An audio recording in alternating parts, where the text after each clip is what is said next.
Hey guys, welcome back. Today we're going to do Carnage. It's a Wonderful Life from Marvel Comics. This is for mature readers, artist by Kyle Hotz. This is the follow-up of Carnage Mind Bomb that we do on our channel. So if you want to know the story, just check that out first here, and then you can like my video, and share my video, and subscribe to my channel if you like that.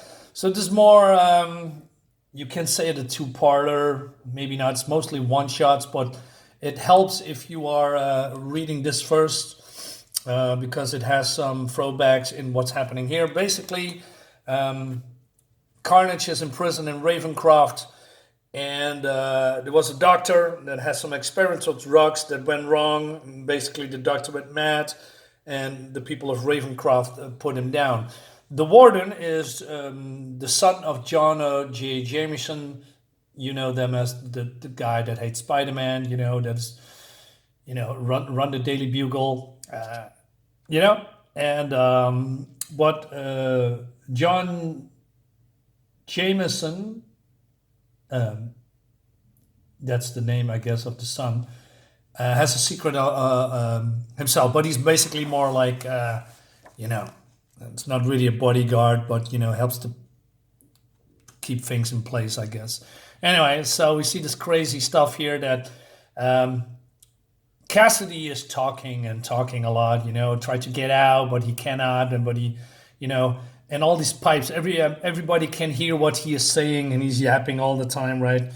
So it seems that Ravencroft has been shut down by, the government, and I love this Frankenstein-like computer system here on the back. So John says, their electrics are shielded. We even stepped down all PCs to stand alone so Carnage couldn't leak out there through the Ethernet again, or Ethernet. Very professional of you to tarry through your termination, Jameson. Your outplacement wasn't my call, but of course, as a security chief, that was his job. You've been as effective at containment as Kafka, who is basically the doctor or psychologist or whatever, has been at rehabilitation. All right, so the main star is, of course, Carnage here, and he's in his own will, yapping, and yapping is also here at the, how do you say, the sewer, and he calls out Kafka to help him out. I don't know, maybe peeing on him or something. I don't know, but he's completely bonkers. And then she is talking to him, and she says, "Hey, you're an infection. What are you congratulating me for? Ravencroft is about to be dismantled by corporation as we speak. Oh, we do so love to be tempted by pretty, pretty eyes. Despite my life's work trying to cure things like you, I have failed." But he doesn't care, and so she calls him out to be a hypocrite because according to her, for him it's all about control. And then she's threatening these suits like, "Hey, until the day is over, he's still in my care, so get out." The art by Kyle Hotz is amazing. Also, it seems that Kafka and Jameson are not very, how do you say, what's the word I'm looking for? Their hands are not clean, I guess, because they're a little bit responsible for what's happening here. So these are two mental disturbed villains called Razor Wire and Wolverina. Is that a real character? And so they are being transferred, but it's, they need to be sedated, and they are not sedated, and therefore Carnage says, "I heard the driver's going to have to get into a new gig that doesn't require both hands." Right? So they had something to do with it. Why they did that, it's a little bit unclear. Maybe they want to prove to the government that these things are, how do you say, essential to, not going to another imprison encampment, but, staying here in Ravencroft.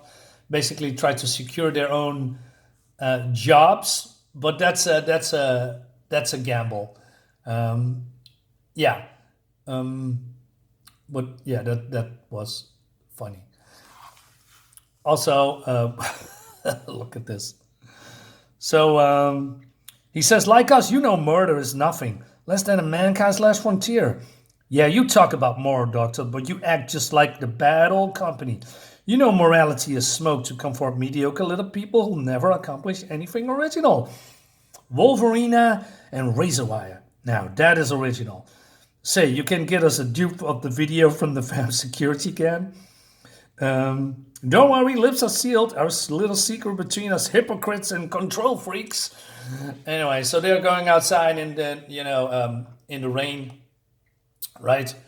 And she say, hey, this has got to be far enough. He can listen. What are we going to do about him? Well, we got him locked down like never before. For all he knows, he's on death's row. But his impenetrable, twisted mind, he won, and maybe that's the key. I have an untested theory, John. That might be our last chance, but you don't have to risk. I'm with you all the way, he says, right? And so they're going in, shutting off the power, and Carnage says, "Hey, what are you doing? Because if you're shutting off the power, I can do whatever I want." So he gets an injection of that, dose of that doctor guy from the last issue. He had some kind of experimental drugs, and then he says, "Was I decoyed, duped, drug?" And then they shoot some darts in his neck, right? We haven't felt as insulted since you punished us for that Kurtz incident. So that Kurtz was the guy from, the doctor from the last issue. Well, you sure outfoxed us, or did you? And then he attacks them, but linking. Look at this; it looks great. And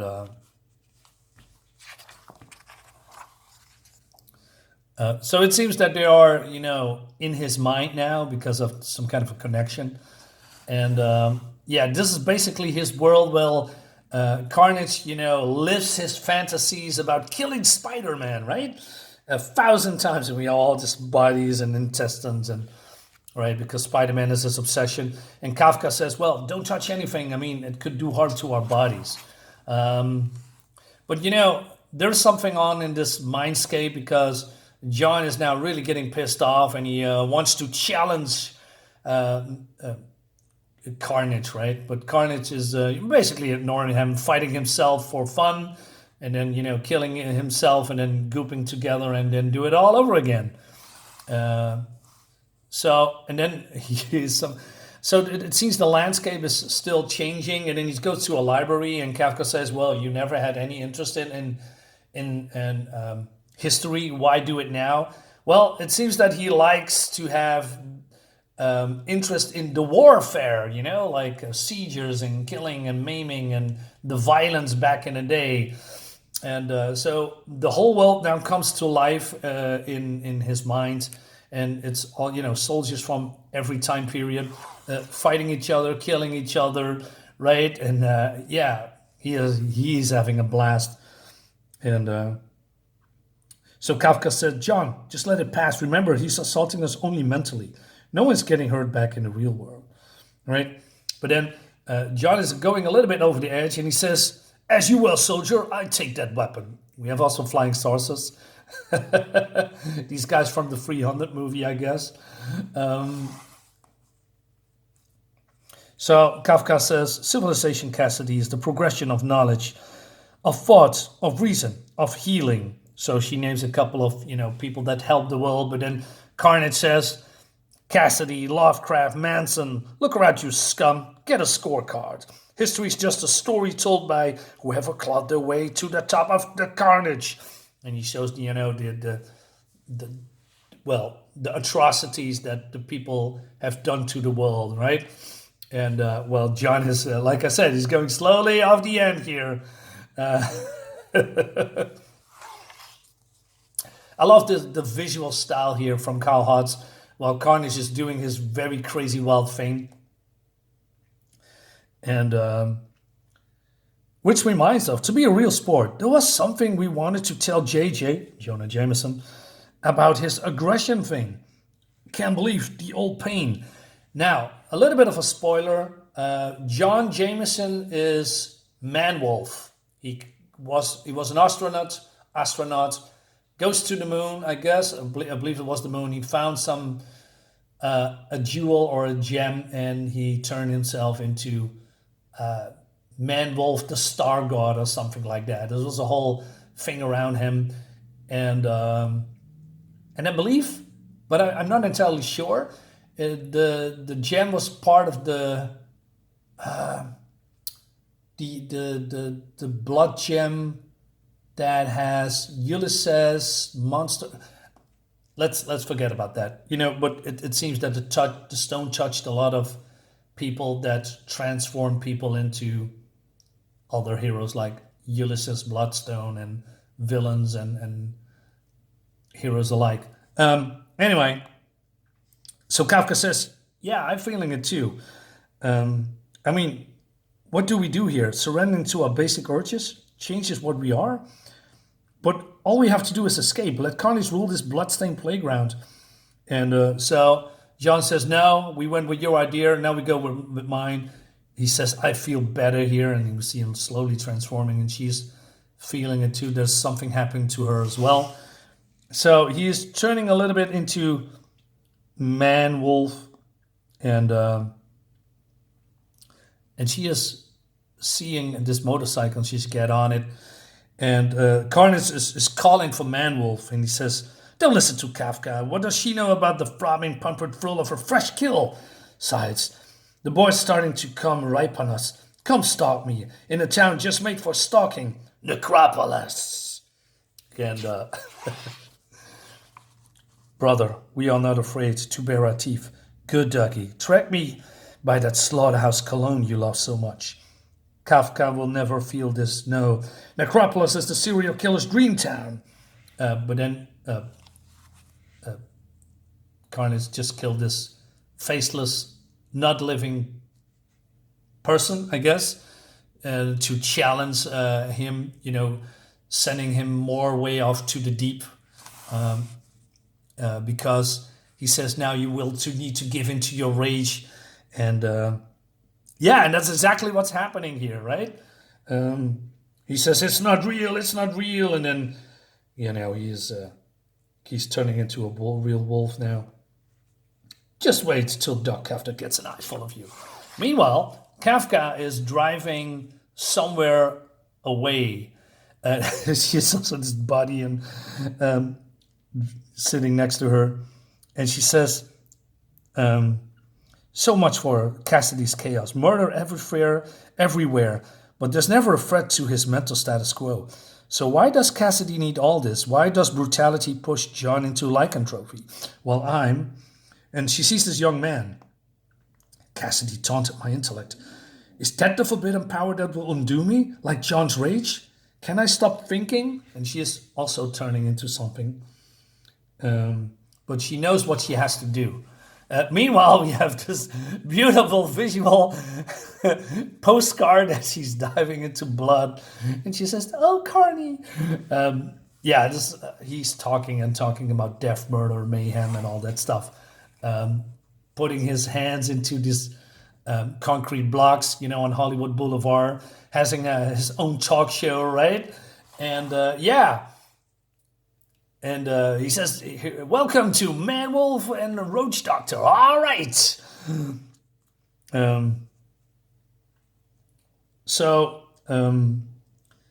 You got turbocharged intellect now. Now use it. John's got him soiling their shorts with his primal rage. Make the most of your Carnage bodies, kids. You surrender to him. You stuck with him. Doesn't Carnage world rock? Here at Jameson, you haven't trapped me. I have trapped you. To you, we all love." And then he escapes, right? And she says, "Don't give in, John. Did I tell you are a miracle worker? My dreams has never been so vivid. What you can't let us see, Cassidy, rules you more than these painful mutations rule us." And then she, he's completely gone now, right? He says, "Kafka, help, I can't stop tearing." And then he's turned into, his humanity is almost gone, right? It's up to me, Tal. It's up to me now, she says. I conform to this world and see how dangerous my carnage mind can be. And she is turning in some kind of a bug here. You stopped the Manuel's berserker rage with your thoughts. Congrats, but don't come crying to old Carney if you never fit to a size 8 again. I know the truth, Cassidy. I'm not going to pretend I won't enjoy rubbing in your hideous face and she's now changing, right? So she's calling for the man-wolf to carry her away. And but Carnage says, hey, you cannot get out of here. There's no escape. You made certain of that with Kurt's hormones and biotech thingies. We all trapped inside my like a cartoon fantasies. Even if you got out, your transformed bits would stay behind, like gnaw limbs in the trap after the bear got away. So the whole thing is that Carnage needs to chase her into John. Is it John Cassidy? No, it's oh Jesus Christ! What's his real name? Is it John Cassidy? I forgot.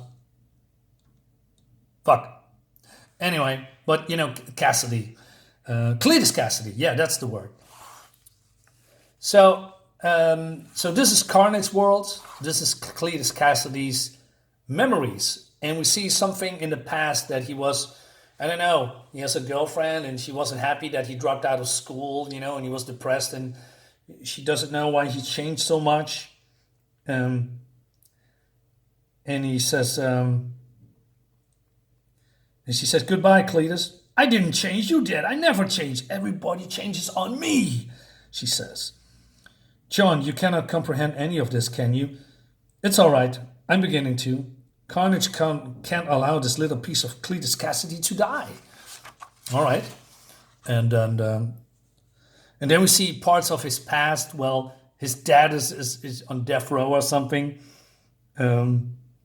You're a sorry sackbag of a son. You don't have the brains to the Lord give a flat tire. Baspar, but I felt pretty smart when I testified you killed Ma for no reason when you was really defending me. All right. And then we see his dad killing his mother, right? So basically he's been grown up in murder, and in his mind, everything is bad. Everything is torn to shreds. Everything ends in death and in carnage, So we almost hear, they're the kid that let me here in the first place. Hey, you again. You look like one of Cleet's things, Have you seen Cleet? He's my friend. Yeah, we have seen your friend. In fact, we've seen right through him. You hear that, Cassidy? We've got you, fraud. Okay, it's time for the magical misery to move on. Don't ignore what you've seen. You're hugely scary. We're small and roiling in your toxic waste imagination. But so what? Here, where you don't want us to be, you want what we want. Acknowledgement, acceptance, a kind word for a friend. Your worst darkest secret, Cassidy, is you're incredibly ordinary. You sick joke. All right. Roachka. He calls her Roachka. You've done stuff with our stuff my symbiote and me never even tried. Too bad your humanity's down the toilet. You lost. No, I played by your rules and I've won. So it seems that although this kid is not real, the kid was the only thing in this bad, miserable life that, he's not kept Cassidy sane, but it was his only friend, still believed in him, right? And so Cassidy says, Fish looks tendrils at his little skinbag's eyes, says, you're wrong. Leave this place. The truth is, Cletus Cassidy, you kill who? I will kill Billy, he says. What's to kill? We are the dead. But I know this, you need people, not victims. Long as you keep them in your closet, it's real if you think it's real, remember? You sad-lying bastard can't face the chaos of seeking out real human interaction, like allowing John and me a choice to stay here transformed, and then she's transforming completely into a bug. Basically he cannot kill him. and he says, "Well, I prove you wrong," and he's basically retreating, sending his symbiote away, turning himself into Cletus Cassidy again, locking up Carnage. And then, Kafka and John wake up and they go to the cell, and he's now being dragged away by the government, right? And he's not a threat anymore for now. The brick is finally completed. Will be dismantled. All right. We may have to find other jobs, but I know what my calling is. Will be needed. We shut him down. He's still absolutely internalized. The transport van rolls out without screams, blood trails, or fire. What a nice day. But I search his eyes for a quiver of the symbiote, and well, I don't know if it's my imagination, but I swear I feel it. Just enough to know it's there. Something's wet wrapping about my ankle, leaving a stain I'll never wash away. And that's the end. So yeah, they beat him at his own game. I like it. It's a crazy world. Basically, it's a wonderful life. I think that was fun. Nice one shot. Concludes this little. It's. I don't know why they don't make it 1 and 2, because it's basically a follow up what's happening in here. But yeah, that's probably my own gripe or criticism. I think it was fun. I think it was different, and we need more of this. And Kyle Hutz is the man. It's great. So guys, let me know what you think about this comic. See you next time. Have a nice day. Bye bye.